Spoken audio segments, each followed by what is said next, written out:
How did Han Solo and Chewbacca first meet?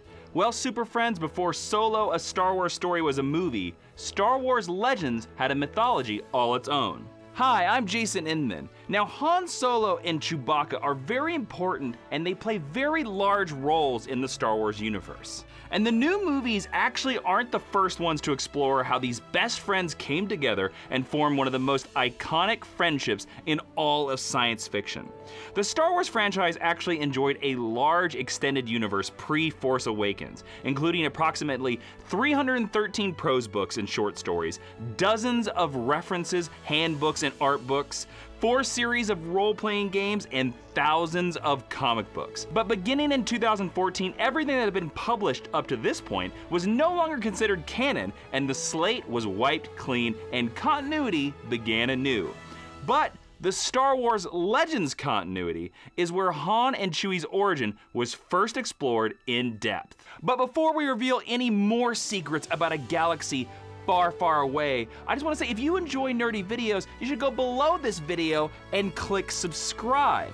Also, click that little notification bell next to subscribe because it'll update you every time I make a new Jedi Holocron, or as you call them, videos. Now, we all know that both characters first debuted in Star Wars: A New Hope. And this led me to the question, how did Han and Chewie first meet? First, we have to begin with the origin of the greatest smuggler in the galaxy, Han Solo, before he encountered the hairiest space dog around. He was born in 29 BBY. Now you might be asking yourself, what the hell is BBY? Let me tell you. Just like throughout human history, Star Wars history has a timeline as well. It is the equivalent of our modern BCE timestamp, because BBY stands for Before the Battle of Yavin. The Battle of Yavin culminates with the destruction of the first Death Star, as we see at the end of Star Wars Episode 4, A New Hope. So, in 29 BBY, Han Solo was born on a planet known as Corellia. Corellia is the largest planet in the Corellian system,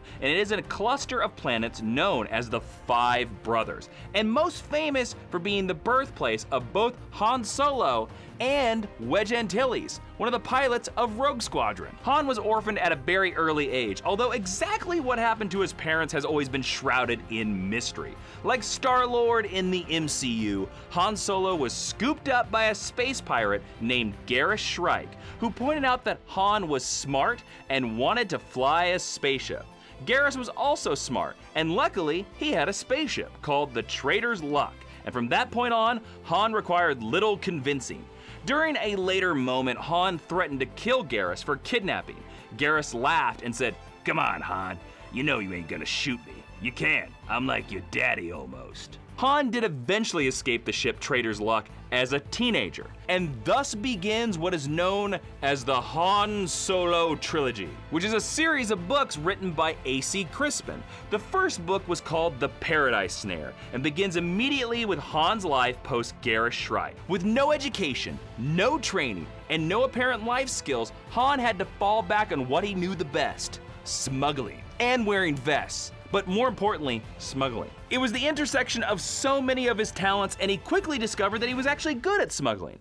It was during this time that the first Rebel Alliance was coming into prominence during the Galactic Civil War against the Empire. And even though Han had no interest in conscripting or helping out in any meaningful way, he fell in love with a commander in the Rebel Alliance named Briah Theron. Now, Briah is a brown-haired girl with a lot of conviction. Hello, Proto-Leia Organa, or as we could say in some circles, Han's type. Like Leia, Briah would elect to part ways with Han due to the pressing responsibilities of her work and his lack of convictions for basically anything besides smuggling. Han would later name a ship given to him by Lando Calrissian the Briah, although he didn't wind up flying it for very long. To prove Briah that he was made of sterner stuff, Han joined the Imperial Academy at Karita, where he served until distinction until he was kicked out. Begging the question early in Han Solo's life, is he actually good at anything besides lying and cheating and smuggling?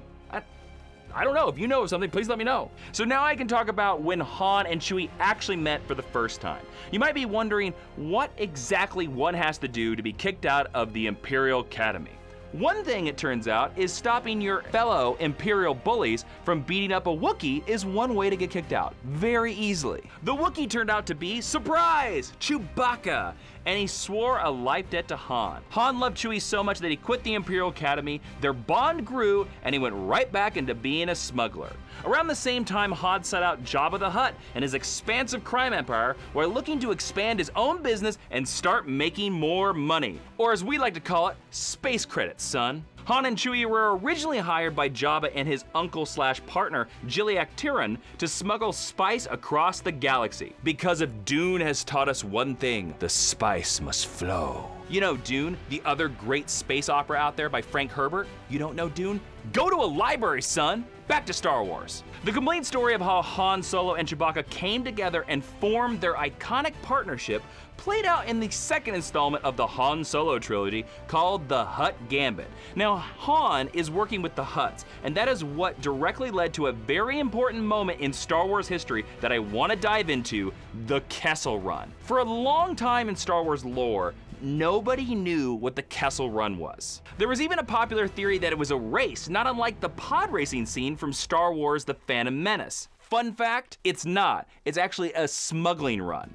According to Wikipedia, the Kessel Run was an 18-parsec route used by smugglers to move glitter stem spice from Kessel to an area south of the Cyclada cluster without getting caught by the Imperial ships that were guarding the movement of spice from Kessel's mines. Even a pilot as good as Han didn't make the Kessel Run effortlessly in his very first attempt. The first time the Hutt set him through, he was accompanied by an older human smuggler named Roa, who was pretty impressed by Han's piloting skills. Fun fact, at many times during the Han Solo prose books, Han's amazing piloting abilities are mentioned several times. It is only toward the end of the trilogy that his reputation as a smuggler becomes his defining feature. Now, no one has ever made the Kessel Run in less than the aforementioned 18 parsecs. And when Han and Chewie blew through that record, it became the thing that defined them even more than their careers as smugglers, and gave us the infamous movie line from Harrison Ford's Han Solo. It's a ship that made the Kessel Run in less than 12 parsecs. Fun fact, parsecs is actually a measurement of time rather than distance. Although there is no canon reason why Han uses it to describe the Falcon's speed, Wikipedia asserts Han Solo claimed that his Millennium Falcon made the Kessel Run in less than 12 parsecs. A parsec is a unit of distance, not time, so Solo was not referring directly to his ship's speed when he made this claim. Now, during his return to smuggling was when Han met Lando Calrissian for the first time, and he began working with Han and Chewie on some of their smuggling gigs. Han and Lando first met when he saved him from being abducted by everyone's favorite bounty hunter, Boba Fett. And how did Han Solo repay Lando? By stealing his ship, the Millennium Falcon. Oh, what a guy. Having won the Millennium Falcon from Lando Calrissian in a game of sabacc on Bespin, Han and Chewie paddled around the galaxy and upgraded the ship as they went. Fun fact, it was during these early missions was when Han and Chewie were first known as the best smugglers in the galaxy. But on Utapau, they were known as Harry and the Boy, which is my favorite nickname for Han Solo and Chewie. That's actually not true at all. That name would never exist except in my fanfiction. Moving on. The next time Han and Chewie made the Kessel Run was in the third book of the Han Solo trilogy titled Rebel Dawn.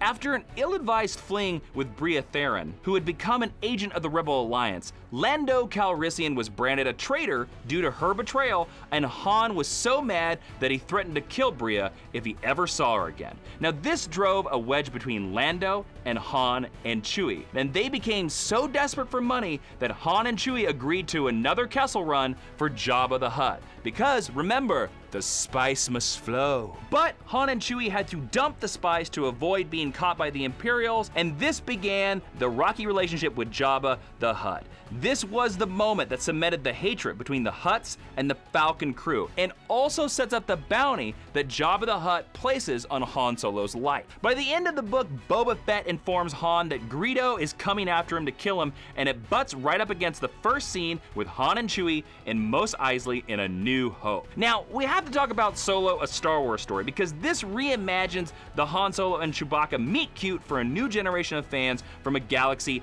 far, far away. So if you haven't seen Solo yet, this is your spoiler warning. In Solo: A Star Wars Story, we see Han still joining the Imperial Academy, and this leads him to meeting Chewie a bit in a slightly less selfless manner than the books. In the movie, Han is punished by being thrown to the Beast to be killed after mouthing off one too many times. And the Beast in this case is Lumpy from the Star Wars Holiday Special. Oh yes, he's been waiting for years, and his revenge is too sweet, Han Solo. Actually, it's not Lumpy. I wish it was Lumpy, but the Beast in Solo: A Star Wars Story is actually Chewbacca.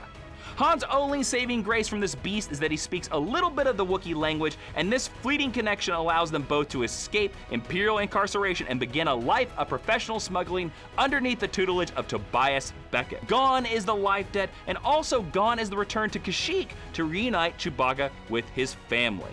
Now, Han sees a lot of value in keeping Chewie around for the sake of the Beckett heist because Wookiees are much more stronger than humans, and Han also serves a role of utility in being Chewie's translator for most of the movie because fewer characters seem fluent in Wookiee in Solo: A Star Wars Story than they were during the original trilogy, and their circumstances force them into literal close quarters, including a scene where Han and Chewie shower together, which is a scene that I know we've all been dying to see since 1977. Am I right? Here, Han and Chewie are bonded together by a shared desperation for money. And in the movie, Han and Chewie's relationship predates Han and Lando's the same way it does in the original continuity. Although the three do wind up working together as smugglers and making the much spoken of Kessel Run in a mere 12 parsecs. The Kessel Run is also an important action piece and staple of Solo: A Star Wars Story, ending the second act of the movie. And it isn't until this action beat that Chewbacca finally becomes Han Solo's fabled co-pilot.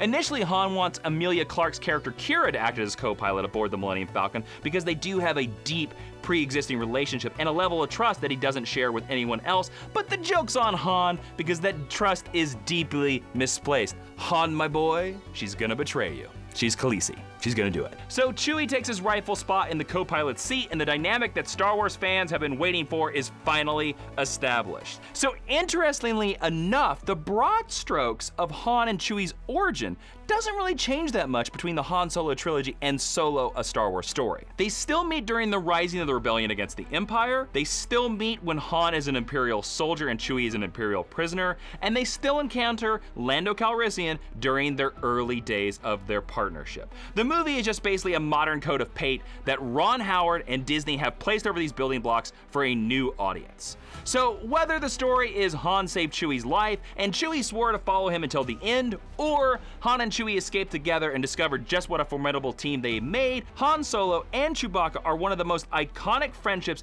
in science fiction and pop culture history. They need each other, they're gangsters, they hug each other a lot, and they work together until the very bitter end. Which in this case is when Han Solo gets a lightsaber straight to the chest from his own son.